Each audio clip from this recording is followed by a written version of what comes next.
मैं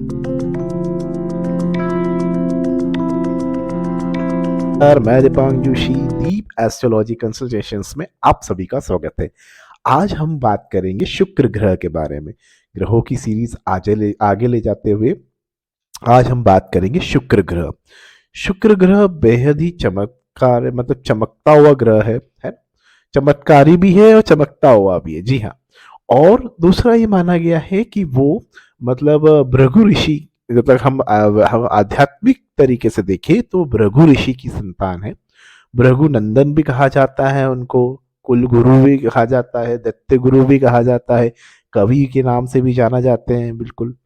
और उनके मतलब कैसे उनका उत्पत्ति हुई, हुआ ये था कि मतलब शुक्राचार्य जो है भृगु ऋषि के संतान तो है ही, और उन वो कैसे दैत्यों के गुरु बने। जी हाँ, वो दैत्यों के गुरु बने, जैसे कि देवताओं के गुरु तो बृहस्पति बने, गुरु बने, वैसे ही दैत्यों के गुरु बने। वो दैत्यों के गुरु इसलिए बने कि उन्होंने देखा कि असमानता हो रही है, दैत्यों के साथ अच्छा नहीं हो रहा है, कुछ कार्य अच्छा नहीं किया गया, तो वो दैत्यों के गुरु बने। भगवान शिव से उन्होंने तपस्या की और भगवान शंकर ने उनको विशेषतः उनको संजीवनी बूटी विद्या सिखाई और उनको बहुत सारे अलग ज्ञान दिए, तंत्र क्रियाओं में दिया, उसके बाद जितनी भी मायावी शक्तियों की उनको प्रदान की। और साथ में अगर हम ज्योतिष के पॉइंट ऑफ व्यू से देखें तो शुक्र आपके सब तरह के कारक, विवाह के कारक भी है। आपके जितने भी बिजनेसेस की अगर हम बात करें तो जितने भी श्रृंगार के, जितने भी मतलब ब्यूटी कॉन्टेस्ट है, ब्यूटी के जितने भी प्रोडक्ट्स होते हैं वो शुक्र देखते हैं। आपके जितने भी मतलब अगर चमकदार चीजें हैं, जैसे कि चीनी का व्यापार हुआ, शक्कर हुआ, मिश्री हुई, ये सब भी शुक्र देखते हैं। और शुक्र के जितने भी ऐसे कवि है, मनोरंजन है, जितने भी आपका आर्टिस्टिकल वर्क है, वो सब शुक्र के अंदर आते हैं। जी हाँ, और विवाह के कारक है क्योंकि ज्योतिष के अनुसार सप्तम भाव के कारक शुक्र माने गए हैं। शुक्र के अंदर ऐसी अद्भुत चमक शक्ति है जिसके कारण आकर्षण का जो केंद्र है वो शुक्र बनाते हैं। जितने भी आपने, अगर आपने देखा होगा कि शुक्र आके लग्न में बैठा हो या शुक्र चंद्र के साथ लग्न में बैठा हो तो काफी अच्छा माना गया है। उस व्यक्ति अत्यंत सुंदर और अत्यंत आकर्षित लगेगा, भले वो महिला हो या पुरुष हो, वो आकर्षण का केंद्र बनेगा क्योंकि शुक्र उसका अच्छा है। दूसरा, अगर आपके लग्न में जैसे कि अगर शुक्र बैठे हैं तो आपको हर तरह की मतलब सुख सुविधाएं, समृद्धि, सब तरह के ऐशो आराम आपको मिलेंगे। दूसरा ये भी है कि शुक्र अगर अच्छे घर में नहीं बैठे हो, अशुभ घर में बैठे हो, पाप ग्रहों से युक्त हो, तो आपको कई परेशानियां भी उठानी पड़ती है, आकर्षण कम रहता है, कई बार आपका अट्रैक्शन पावर कम हो जाता है, कई बार देखा गया है कि वो जिस तरह से प्रेजेंट अपने आप को करना चाह रहे हैं उस तरह से प्रेजेंट नहीं कर पाते हैं। शुक्र अस्त होने के कारण कई बार नेत्र दोष भी माना गया है, आंखों में दोष होना, उसको भी शुक्र अस्त कई प्रतीक माना गया है। कई बार आपकी जो चमक है, मतलब जो आपका जो पर्सनैलिटी है, वो पर्सनैलिटी खुल खिल के नहीं आ पाती अगर शुक्र अच्छा नहीं है। अगर शुक्र अच्छा है तो आपकी पर्सनैलिटी बिल्कुल मस्त तरीके से निकलेगी, मतलब एक अच्छा रिप्रेजेंटेशन दिखेगा आपका। जी हाँ। और मैं ये कहूँ इसके साथ ये भी कहूँगा कि शुक्र के कई सारे उपाय भी है। बेसिकली पहले तो आपको ये जानना जरूरी है कि उनकी दो राशि मेन है। पहली वृषभ है, दूसरी तुला राशि। इन दो राशि का स्वामित्व शुक्र को दिया गया है। शुक्र भगवान भी है, शुक्र देवता भी है ना। अब ये जो शुक्र है, अगर आपका कहीं खराब है तो आपको तो कई लॉसेस होते ही है। अगर इसको अच्छा करना है तो विशेषतः चांदी हो गई, चांदी का दान हो गया, चावल का दान हो गया, शक्कर का दान हो गया, और जितनी भी सफेद स्वर्ण चीजें, सफेद चीजें हैं, उन सब का दान आप कर सकते हैं। शुक्र का एक सबसे बढ़िया बढ़िया बात यह है, अगर वो जहां भी बैठते पहले तो वो अपना प्रभाव देते हैं, पर एक घर छोड़ के, एक घर तो जहां बैठे हैं वहां से एक घर छोड़ के, एक घर जहां बैठे हैं उस घर को छोड़ के दूसरे घर का वो प्रभाव देते हैं। शुक्र आपके हर तरह के दुखों का, हर तरह की सुख संपत्ति का, कई बार दुख भी आता है तो शुक्र की वजह से ही आता है। शुक्र अगर अस्त हो गए तो आपको मतलब विवाह के बाद विवाह डिले होता है, कई बार ये भी देखा गया है अगर शुक्र अस्त है तो। और आपको जो दाम्पत्य सुख है वो आपको उससे थोड़ा सा वंचित करता है अगर वो शुक्र अगर अस्त है। कोई रेमेडीज भी है, अगर आप भगवान शिव की आराधना करें और देवी माँ की आराधना करें, खासकर शुक्र को अगर अच्छा करना है तो आप शुक्र की मंत्र भी कर सकते हैं। दूसरा, आप दान कर सकते हैं, सफ़ेद आटा आटा आप दान कर सकते हैं, शक्कर है, चीनी है। और हाँ, शुक्र ग्रह के बारे में मैं आपको ये भी बता दूं कि ये अलग अलग राशियों में अलग अलग प्रभाव देते हैं। वैसे सर्वाधिक शुभ है, अशुभ प्रभाव तो इनके कुछ भी नहीं है।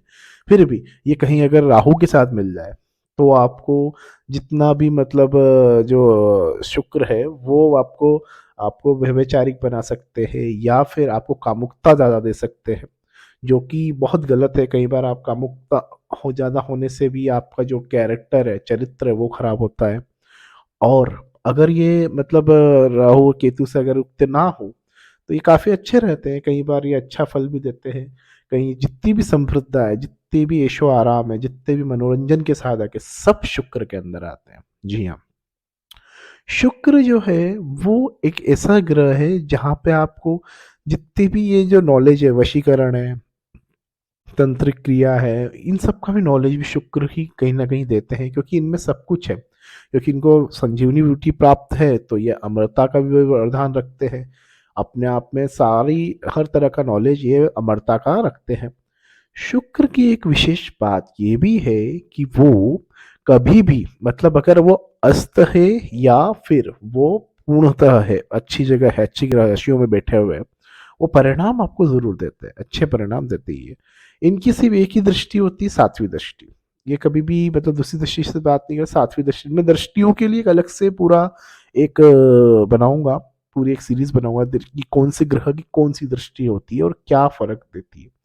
तो इनकी दृष्टि तो सातवीं है और ये सप्तम भाव के कारक है, विवाह के विशेषता कारक है। विवाह अगर लेट हो रहा हो तो आप शुक्र के उपाय कर सकते हैं। और शुक्र की जो नीच राशियां हैं, जैसे कि कन्या राशि में वो नीच के हो जाते हैं और मीन राशि में वो उच्च के हो जाते हैं। जी हाँ, तो ये दो राशियां हैं और अलग अलग भावों में भी शुक्र का प्रभाव अलग अलग होता है। उसके लिए आप एक बार अपनी अगर शुक्र के जो रत्न है वो अगर आप पहनना चाहते हो तो चांदी में अगर हीरा पहनना है तो वो आप पहन सकते हो। उपरत्न अगर आप लेना चाहते हैं तो उसमें ओपल है, ओपल भी पहना जा सकता है शुक्र के लिए। पर इसके लिए आपको एक बार एनालिसिस करा के ही आप किसी भी रत्न का आप धारण करें, अन्यथा कहीं ना कहीं नुकसान ना हो इसलिए।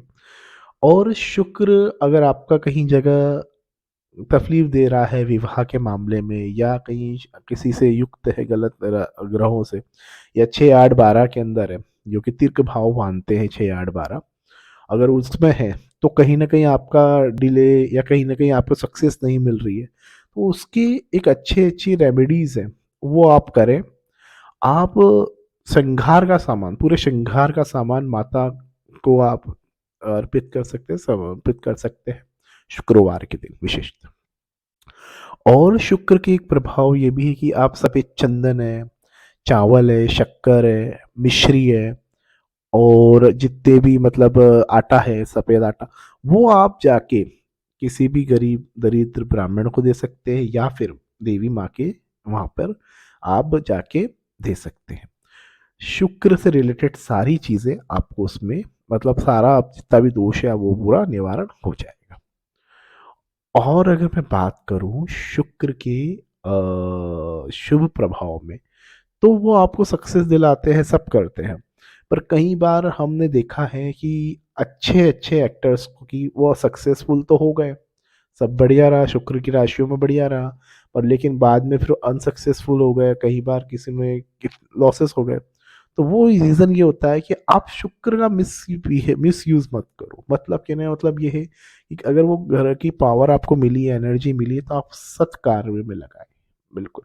कई बार होता है कि हमारा अभिमान ज़्यादा बढ़ जाता है, हमारे पास तो ऐशो आराम है, ये है, तो ध्यान रखिए कि शनि भी साथ में है उसके, शुक्र के बाद शनि का ही नंबर आता है, शनि ग्रह भी साथ में, तो वो आपको नीचे कर सकते हैं। इसलिए अगर शुक्र अच्छा है तो अच्छी बात है, और उसके साथ आप दान पुण्य भी करते रहे ताकि आपका शुक्र जिंदगी भर बैलेंस रहे।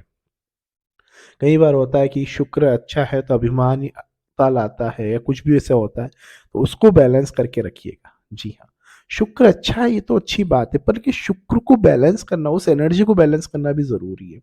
कई बार बोलते हैं कि हमारा शुक्र शुभ है, अच्छी बात है, पर लेकिन शुक्र को अगर व्यवस्थित तरीके से करना है तो दान पुण्य आपको करते रहना चाहिए। मंदिरों में घी कपूर आपको देते रहना चाहिए, जिससे आपका शुक्र निरंतर अच्छा भी रहेगा और आपको लाभ भी मिलते रहेंगे। जी हाँ, धन्यवाद। शुक्र को लेके मैंने जो भी जानकारी दी है, आई थिंक वो पर्याप्त है आप लोगों के लिए। मैं आप लोगों से आज्ञा लेना चाहूँगा और मैं आपसे यही कहूँगा, विनती करूँगा, आप प्लीज़ लाइक एंड सब्सक्राइब करते रहिए और आगे हम इसी तरह हम आगे बढ़ते रहेंगे। और भी मैं नॉलेजेबल वीडियोस, अभी अगला जो वीडियो आएगा वो शनि के लिए रिलेटेड आएगा। शनि के बाद हम फिर राहु और केतु लेके इस ग्रह वाली सीरीज को खत्म करके हम राशियां और आपके नक्षत्र की सीरीज शुरू करेंगे। और जल्द ही एक आपके लिए खुशखबरी है कि 2023 का मैं जल्द से जल्द हर एक राशि के लिए राशिफल लेके आ रहा हूँ, जिसमें हर तरह की, मतलब मैं मेष से लेके मीन तक के सभी राशियों के बारे में विशेष जानकारी, हर क्षेत्र के बारे में, वो व्यापार से लेके आपके सारे सब चीज़ों को लेके मैं उसमें जल्दी आ रहा हूँ। Thanks for watching my video and like and subscribe more. Thank you.